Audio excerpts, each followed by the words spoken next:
There's a hospital in Kentucky where over 60,000 people died. It was meant to treat the sick, but what happened inside Waverly Hills has become legend.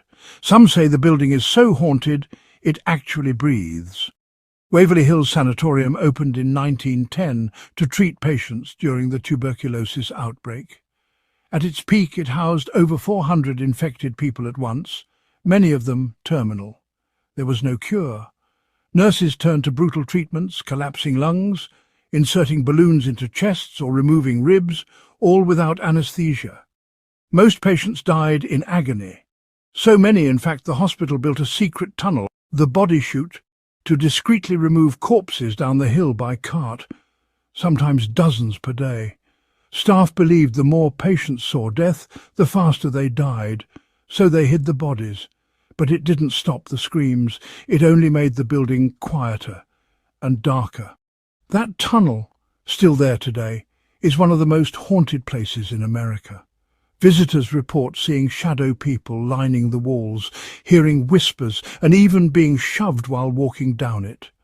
One man said he heard someone breathing behind him the entire walk, but turned around to nothing.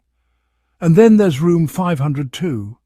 In 1928, a nurse was found hanging from the ceiling, her death ruled by her own hand, but no note was ever found. 2 years later, another nurse jumped from the same window. Tour guides say room 502 gives people dizziness, nausea, and overwhelming dread. Paranormal teams have captured recordings of voices saying, "Get out, she's still here." Even security guards won't go inside after dark. Although the hospital closed in 1961, it never emptied.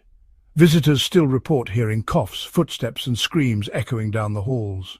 One photo taken in 2006 shows the figure of a small girl in a hospital gown peeking around a corner. No children were present. Locals believe Waverly's walls absorbed decades of pain, and now it's a beacon for spirits that suffered too long. Some psychics believe the hospital itself is sentient, trapping the dead in a loop where they're still trying to be saved. So if it was just a hospital, why does Waverly still sound full every night? And if you step into the tunnel, will something be waiting for you at the bottom? Follow for more.